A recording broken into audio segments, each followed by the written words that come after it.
1, 2, 3, 4, 5, 6, 7, 8, 9, 10. 1, 2, 3, 4, 5, 6, 7, 8, 9, 10. 1, 2, 3, 4, 5, 6, 7, 8, 9, 10.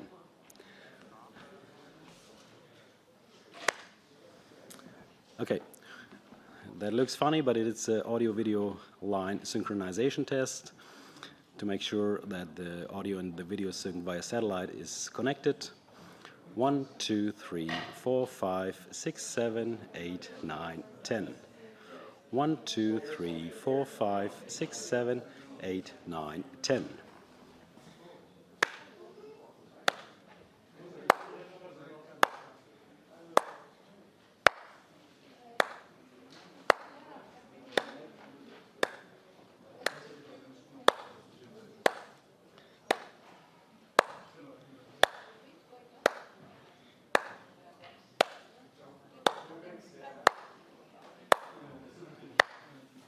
Okay, the feedback is positive. Thank you. The press conference will start soon. Thank you.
Good afternoon and welcome to the ECB press conference. Joined on stage here by President Lagarde and Vice President de Guindos. We are also connected via video link to some journalists outside of here.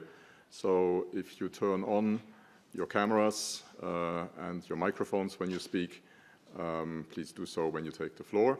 By the way, my name is Wolfgang Preußel, and with that, I would like to hand over to President Lagarde, please. Thank you very much, Wolfgang, and Happy New Year to all of you. We haven't seen each other since the beginning of the year, and I know it's getting late, but still time to do so. The Vice President and I welcome you to our first press conference in 24. The Governing Council today decided to keep the three key ECB interest rates unchanged. The incoming information has broadly confirmed our previous assessment of medium-term inflation outlook. Aside from an energy-related upward base effect on headline inflation, the declining trend in underlying inflation has continued, and our past interest rate increases keep being transmitted forcefully into financing conditions. Tight financing conditions are dampening demand, and this is helping to push down inflation. We are determined to ensure that inflation returns to our 2% medium-term target in a timely manner. Based on our current assessment, we consider that the key ECB interest rates are at level that, maintained for a sufficiently long duration, will make a substantial contribution to this goal. Our future decisions will ensure that our policy rates will be set at sufficiently restrictive levels for as long as necessary. We will continue to follow a data-dependent approach to determining the appropriate level and duration of restriction. In particular, our interest rate decisions will be based on our assessment of the inflation outlook in light of the incoming economic and financial data, the dynamics of underlying inflation, and the strength of monetary policy transmission. The decisions taken today are set out in a press release that is available on our website. I will now outline in more detail how we see the economy and inflation developing, and will then explain our assessment of financial and monetary conditions. Looking at the economic activity, the euro area economy is likely to have stagnated in the final quarter of 23. The incoming data continue to signal weakness in the near term. However, some forward-looking survey indicators point to a pickup in growth further ahead. The labour market has remained robust. The unemployment rate at 6.4% in November has fallen back to its lowest level since the start of the euro, and more workers have entered the labour force. At the same time, demand for labour is slowing, with fewer vacancies being advertised. Governments should continue to roll back energy-related support measures to avoid driving up medium-term inflation pressures.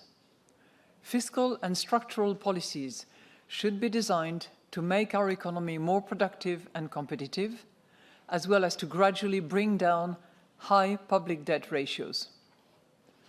Structural reforms and investments to enhance the euro area's supply capacity, which would be supported by the full implementation of the Next Generation EU programme, can help reduce price pressure in the medium term while supporting the green and digital transitions.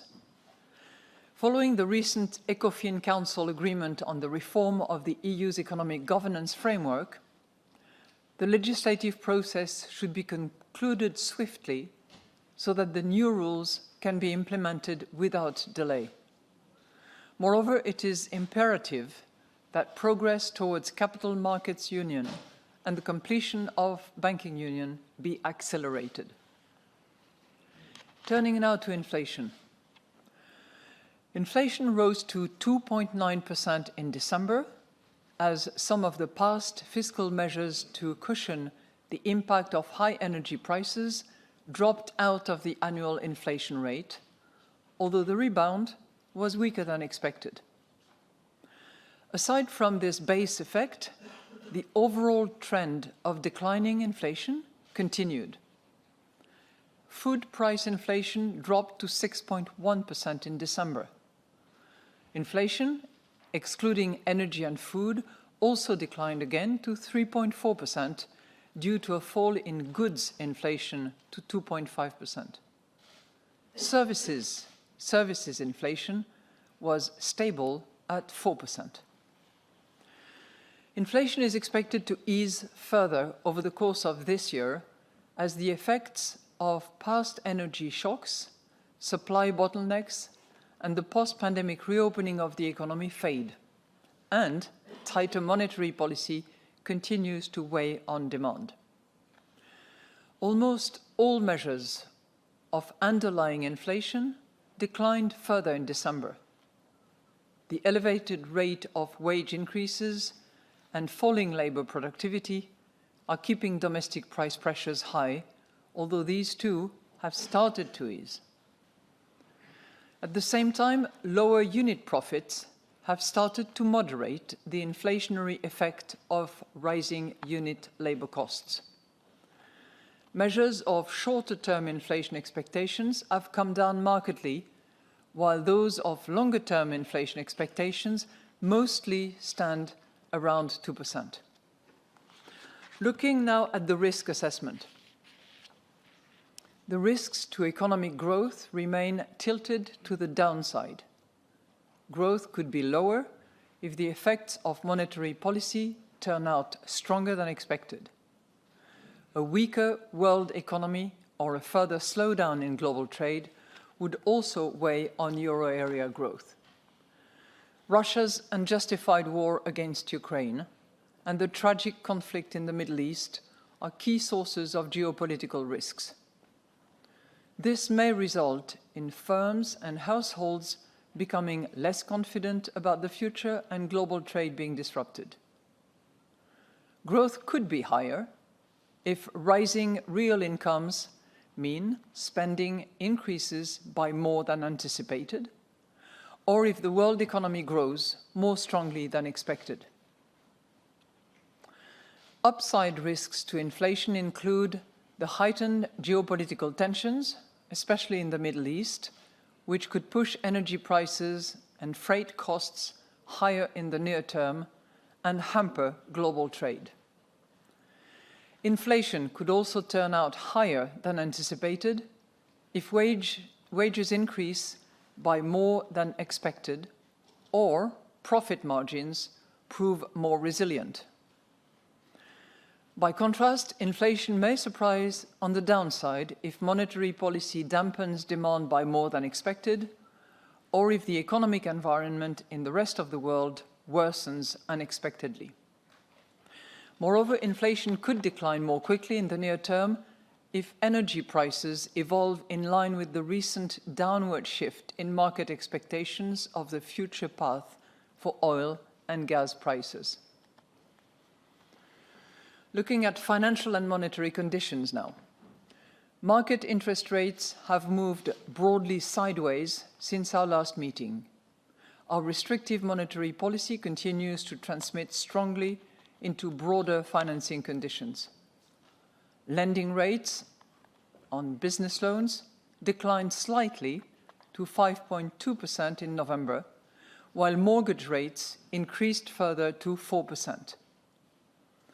High borrowing rates, with the associated cutbacks in investment plans and house purchases, led to a further drop in credit demand in the fourth quarter, as reported in our latest bank lending survey. While the tightening of credit standards for loans to firms and households moderated, they remained tight, with banks concerned about the risks faced by their customers. Against this background, credit dynamics have improved somewhat, but overall remain weak. Loans to firms stagnated in November compared with a year earlier, after contracting in October as the monthly flow of short-term loans rebounded.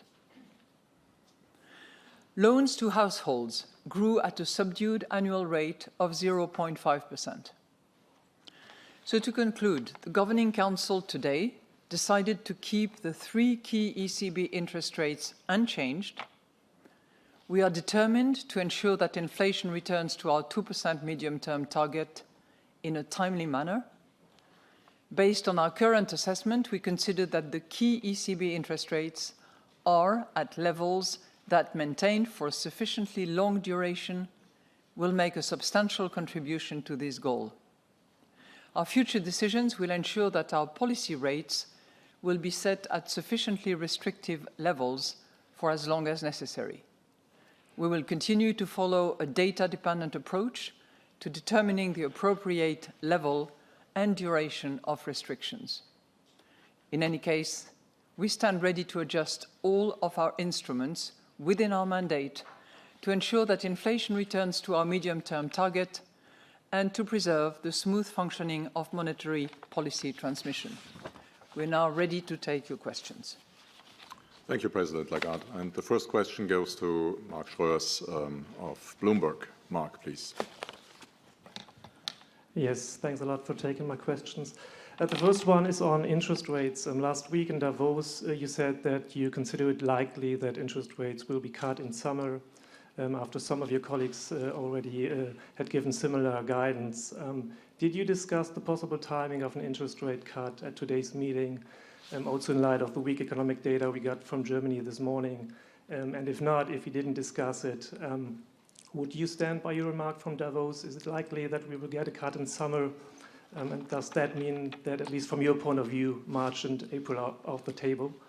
And the second one is on geopolitical risk and, in particular, the Red Sea shipping turmoil. You recently mentioned a possible comeback of supply bottlenecks as a key risk factor for inflation. You also mentioned it today. And your colleague Robert Holzmann even warned that rate cuts in 2024 can't be taken for granted because of these risks. Given the most recent developments, the ongoing tensions in the region, has the Governing Council become even more concerned about it? And how would you react if risks materialize? For example, if inflation picks up again due to higher shipping costs or new supply chain disruptions? Thank you. Well, thank you very much for your series of questions. Well, first of all, the consensus around the table of the Governing Council was that it was premature to discuss rate cuts. And in addition to that, I typically stand by my comments. So the comments I made to your television channel, Bloomberg, I certainly stand by them. I'm not sure that I would exactly characterize them as you have, but I stand by what I have said, not what others have commented that I have said. One other thing which was very much the consensus around the table was that we had to continue to be data dependent. So rather than being fixated on any kind of particular calendar, which would be being date dependent, we reaffirmed our data dependency. And I have flagged in the course of the monetary policy statement some of the areas that we will be particularly attentive to in the course of the next few months. You specifically addressed the issue of the supply bottlenecks.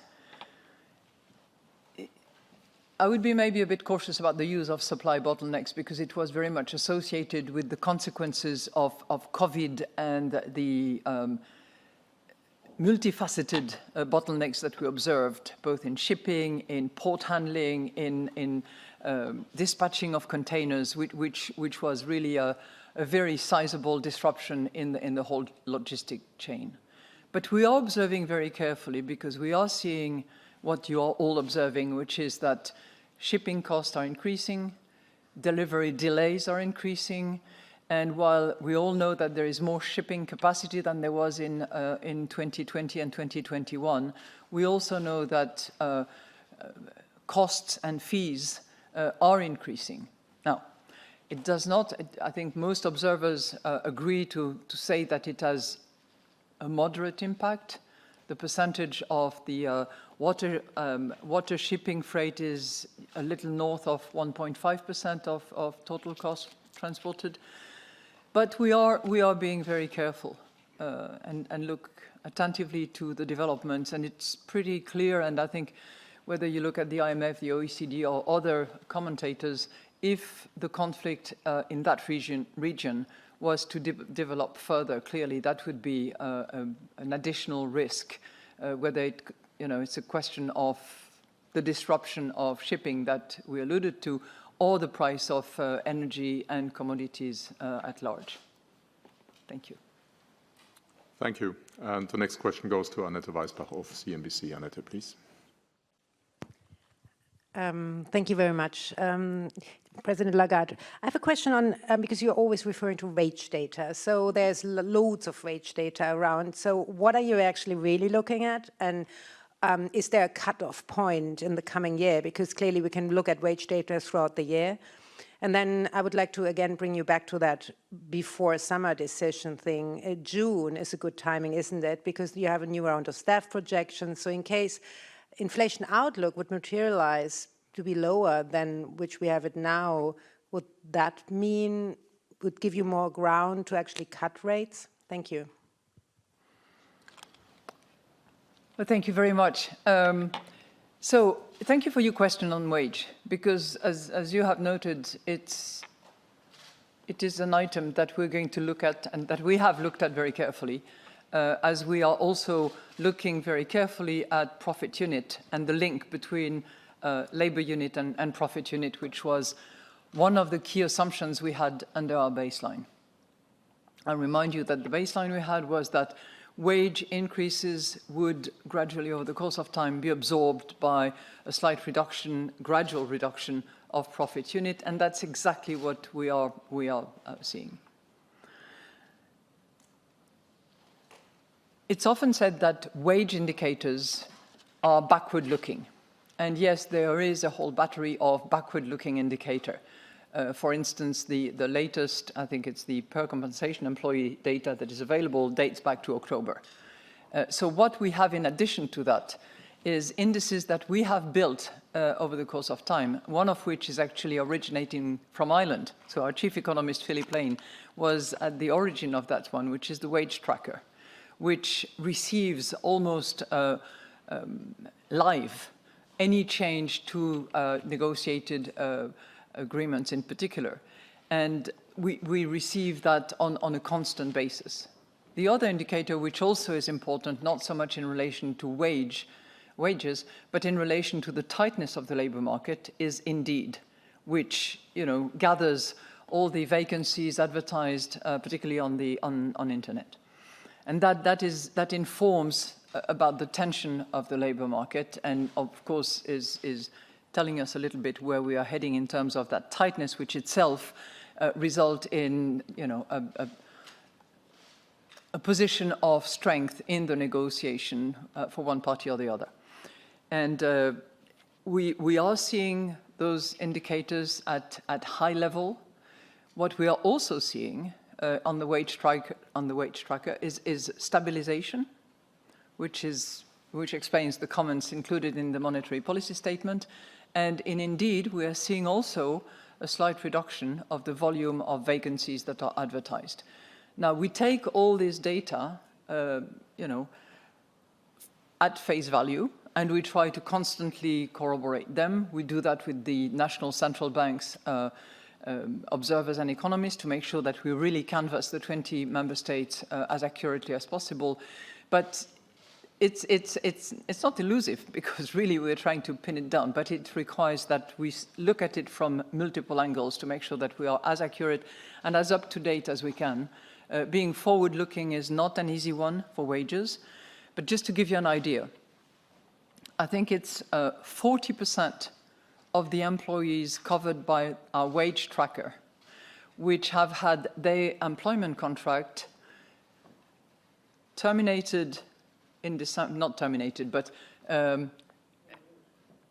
probably renewed without new terms of salary levels at December, and there is and So the 40% include those whose terms and conditions have expired and must be renewed at the end of December, and those for which the same will happen in the first 3 months of 24. So you have 40% of the workforce of whom salaries, wages, one-off payments are yet to be determined and will be tracked by our wage tracker. And this information will come in the course of the next few months, which will be, of course, really rich in information to help us better understand exactly where we are on wages. So, as I said, we are data dependent and we make decisions one meeting at a time. So what we have done in the course of this meeting today is we have confirmed our inflation outlook, and we consider that the information that we have received in the last few weeks since our December meeting show that the medium-term inflation outlook is broadly following the path that we had projected in December. That's point number one. Point number two, we look also very carefully at data concerning underlying inflation. And here we are seeing a decline across the board of pretty much all our indicators, except domestic inflation. We also look carefully at inflation expectations. That was also, those were a few weeks which were rich in information, where we have seen that both the market-based and the survey-based inflation expectations are also, both in the short term and for some of them also for the medium term, really coming at around our 2% target. And of course, we look at the latest inflation numbers. And you will have seen, all of you, that the December number was 0.5% north of the November number, which was this 2.4. But we had expected that upside, which was caused by base effects, largely attributable to German measures. It was weaker than we had anticipated, but it was totally predicted, and it does not detract from the view that we have that the disinflation process is at work.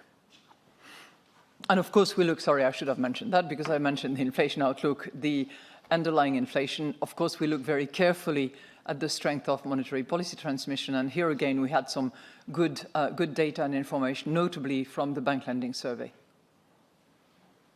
Thank you. And the next question goes to Aude Kozulek of BFM Business. Aude, please. Thank you for taking my question. Your data dependent to this data on wages that won't be published before late spring. Don't you think this could lead to cut too late, if not before June? And could you explain more about the word premature when you speak about rate cuts? Does that mean that Council has spoken about cuts? I think it's you know, I'm not going to elaborate much further on that. All I can say is that the consensus around that the table of the Governing Council this morning was that it was premature to discuss rate cuts. It's as simple as that. You had another point on wages and publication of wage numbers. We will have a lot of information coming in the next few months.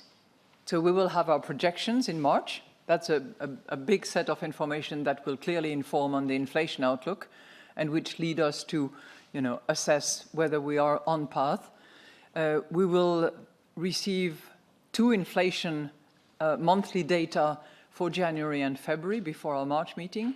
And then we will continue to receive additional data. And you're right, some of those wage data will come in later. But we look at a whole range of data. It's not just, we're not only focused on wages. We are clearly interested in wages because it's a significant component of service. And service is that section in the breaking down of inflation, which is still quite resistant and stayed at 4% from December to November. It's the only item that has actually stayed at the same level. Thank you. Thank you. Next question goes to Martin Arnold of the Financial Times. Thank you very much. I had two questions from me. Firstly, just to go back to wage growth and what you're looking at, is it fair to assume that the focus on wages means that you need to see wage growth falling before you're prepared to cut rates? Or do you just need to see it stabilizing? What is it you want to see from this wage data that you're waiting for? And the second one is, if I could ask you a bit of a longer term question, where do you see the neutral rate? And do you think that the neutral rate has been pushed up by the crises that we've seen over the last few years, or is it unchanged, or has it actually come down? What's your view on that? Thank you. Well, thank you very much for the two questions. So on wage growth, I think what we are already seeing, whether you look at sort of past wage numbers, whether you dissect that in compensation per employee, in negotiated wages, taking on excluding the one-off payments, we are seeing a slight decline. So it's directionally good from our perspective. To your question, should it stabilize or should it decline? It's already declining. And, you know, clearly our hope is that the wage increase, because we're still seeing an increase, you know, whether you look at numbers at 5.2% or 3.4%, depending on what measurement item you take, that these increases are sufficiently absorbed by the profit unit, as we are seeing it happening at the moment, so that it does not go into fueling inflation, which would create the risk of a second round effect, which we are not seeing for the moment. So the hypothesis that we had when we built the baseline of December, which was that profit unit would gradually come down as a result of dampened demand, as a result of our monetary policy stance, is actually happening. And there is a phenomenon of catching up for employees. It's also one of the reasons why we see growth coming up and the recovery beginning in the course of 2024 because of rising wages while inflation comes down, which will free up some purchasing power, which hopefully will stimulate consumption.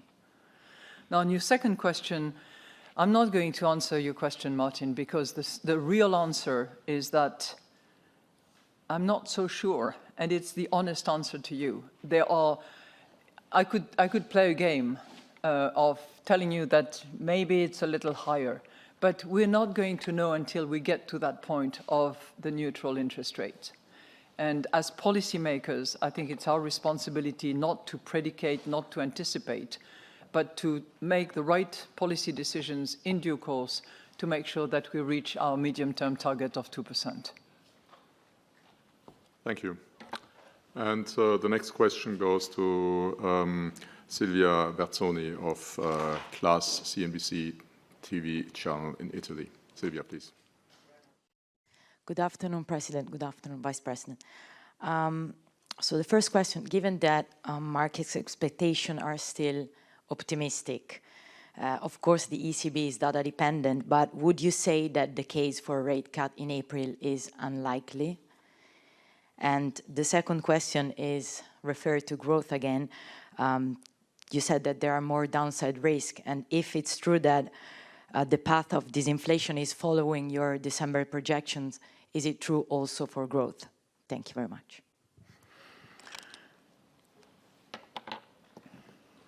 You know, we are in January, and the first quarter, Q1 24, is going to end in March. So I think it's totally premature to anticipate what exactly will be the growth projection at our next meeting in March. We will come to that projection when we produce our projections in March. On your other question,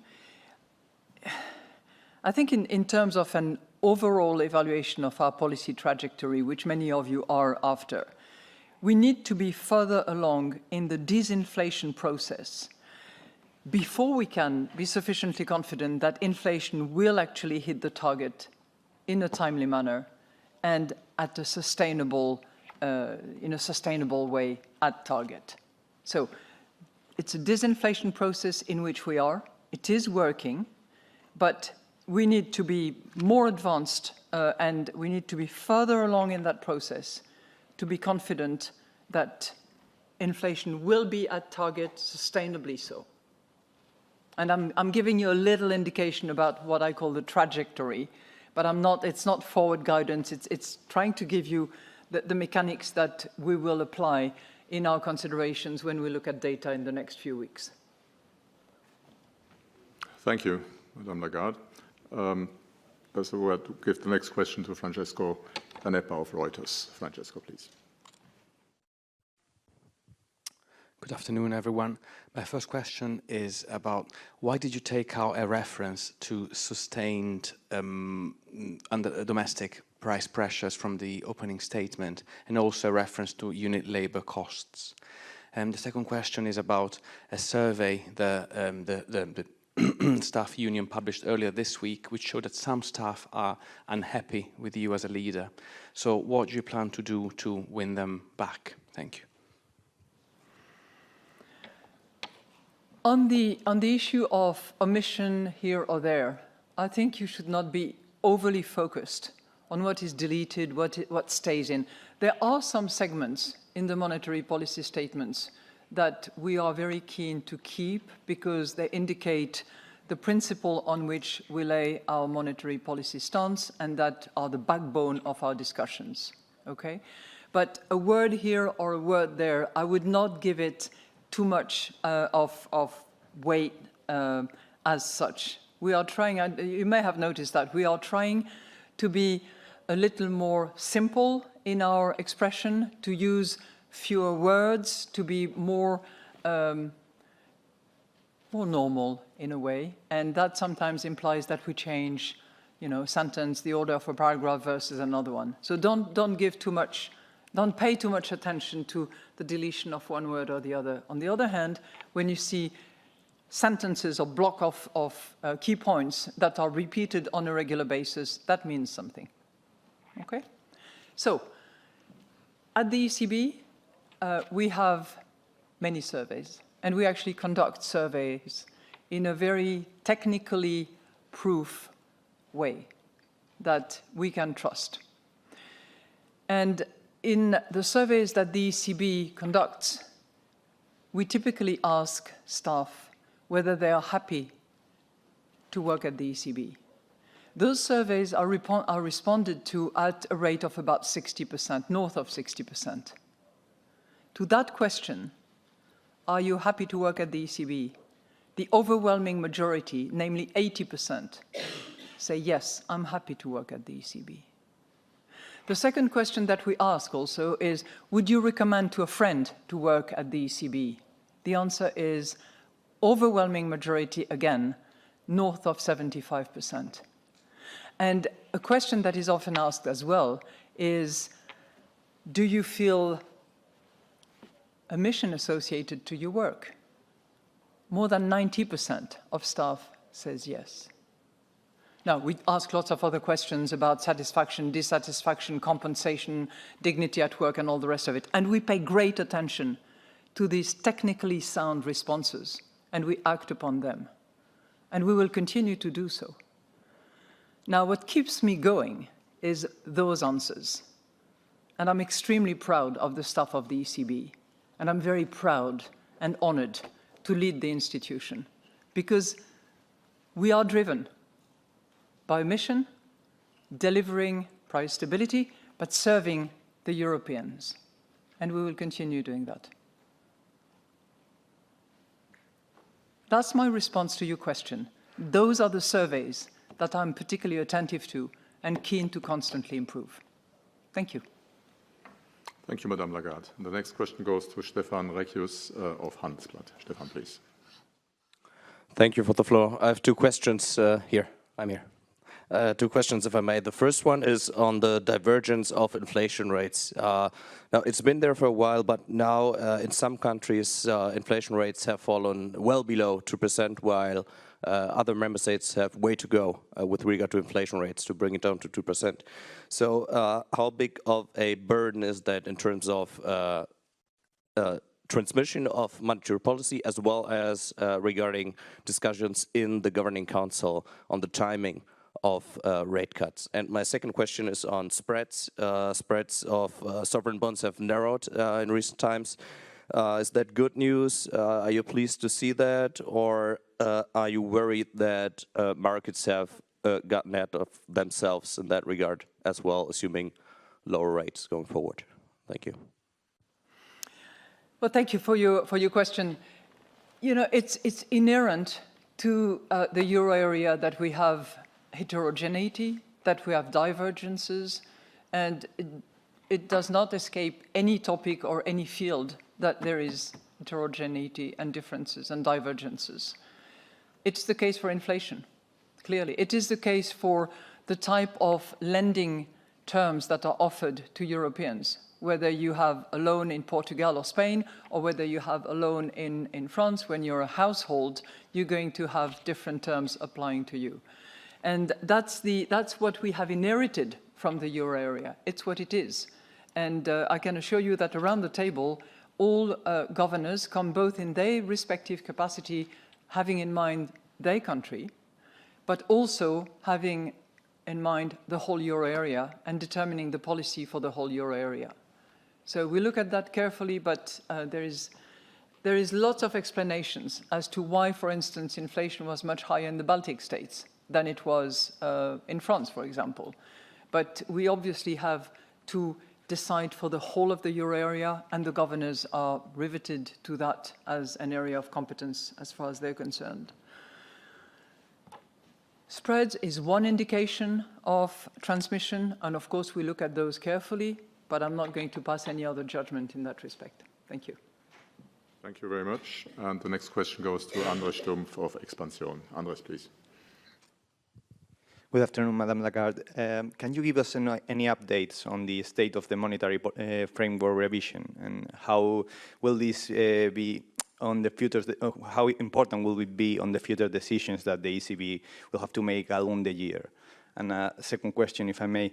Now that the Fed is letting expire its emergency liquidity lines for banks, do you fear that given the tight financial conditions, we could see again some of the tensions on the financial system that we saw last year?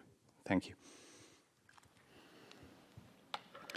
Thank you very much for asking for the update on the operational framework. So what I can tell you is that work is advancing at a very fast pace. Many of our teams are working very hard. It's a technical, difficult issue which has many ramifications, and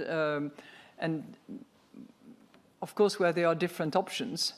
I think we are narrowing down to what will be optimal for the perspective of our market, which is, as we just discussed, which has heterogeneity and large differences between the member states. We will most likely, you know, I have to take some precautions because work is underway, but we most likely will be done by the end of spring. That's my guess estimate. And will it matter significantly for the short term? Not necessarily, because we start from a balance sheet size which will not require that the operational framework principles that we will decide collectively at the Governing Council level will have an impact in the very short term. Thank you. And on emergency line and the risk that we see on you're talking about the US market here.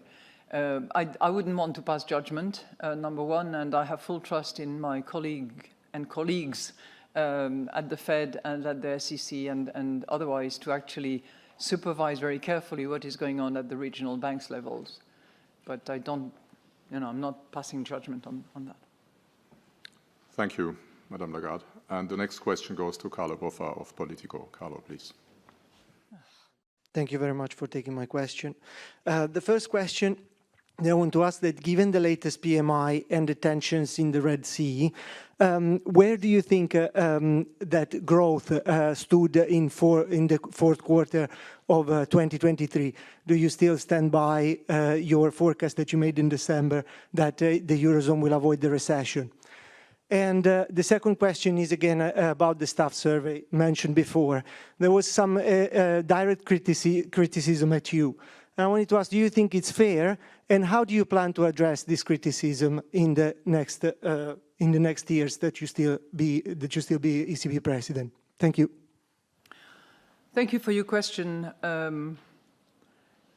don't know exactly what PMI numbers you're referring to, because the most recent PMI numbers are actually little indication that things are coming in place for recovery in 24. So if you have other PMI numbers that I'm not aware of, then let me know. But, when I look at the composite PMI output, it's higher than it was the month before.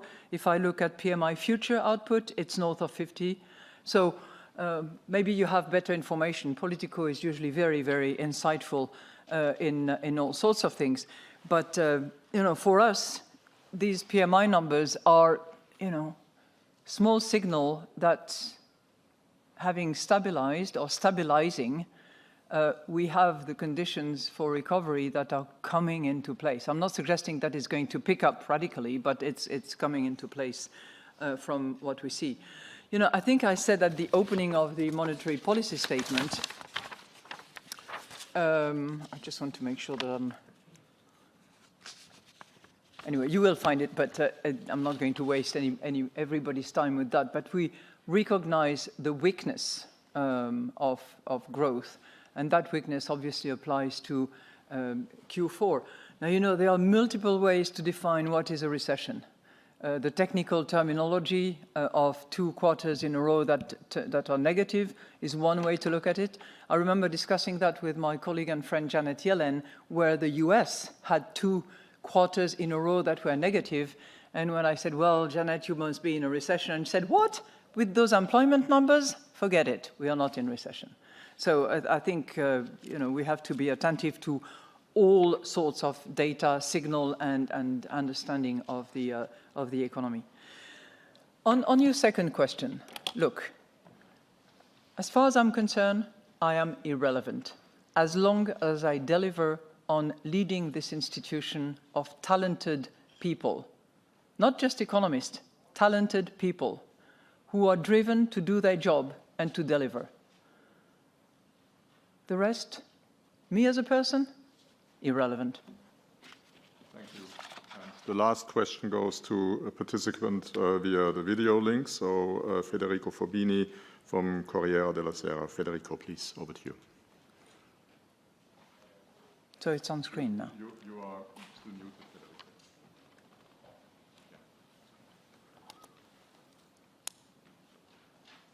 Where is he? Now, okay, probably you can hear me. Yes. Sorry. Yeah, and see. Okay. Yeah, you just addressed partially this question, but Italian Minister Giorgetti declared a few days ago that monetary policy may be bringing about a recession in the euro area. I was wondering whether you have any comments, not so much on what Giorgetti said, but on this kind of concerns that one can hear here and there. And the other question is, on wage settlement. From what you said, I understand that probably the ECB wants to see wage settlements data that have to do with the first quarter, which probably you will receive from Eurostat at the end of April. Am I wrong on this? You must have checked that very carefully, because I received the same question from multiple Italian journalists. So you must be feeding them. On your first question, I would simply repeat what I have said. So I partially responded to your question. We are looking at all data, not just wages. Huh? And in terms of activity, what we're seeing is hard data that is weak, You know, you look at industrial production, it continued to decline.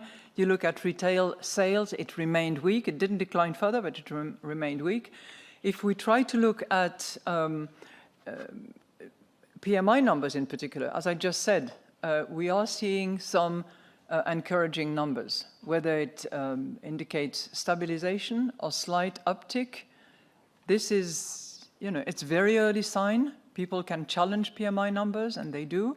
But at least we are seeing numbers that are either to the upside or stable. On your other question, as I said, we are looking at all sorts of data. We are looking at wages a lot for the reasons that I have explained. And because there is a catch-up process that is underway and that should run its course this year, probably next year. But we're looking at lots of other things. So, you know, I would not draw any conclusion from a date of publication. You have to appreciate that, yes, we are data dependent, but we look at multiple data, wages being a key one, of course, profit unit being extremely important as well. Energy prices will continue to matter enormously. They've been, you know, taking us up and down, and they are volatile and moving almost as we speak at the moment, given the geopolitical development that we see. We will be looking at fiscal very carefully. There are commitments on the part of member states' governments that they will be withdrawing the energy support. We will be very attentive to that, and we will see how much fiscal consolidation there is relative to the budgets that have been submitted. So it's all this data that we will be looking at, and you're correct about the date of publication. Thank you very much. This closes our press conference. The next press conference is scheduled for the 7th of March, and until then, all the best. Thank you.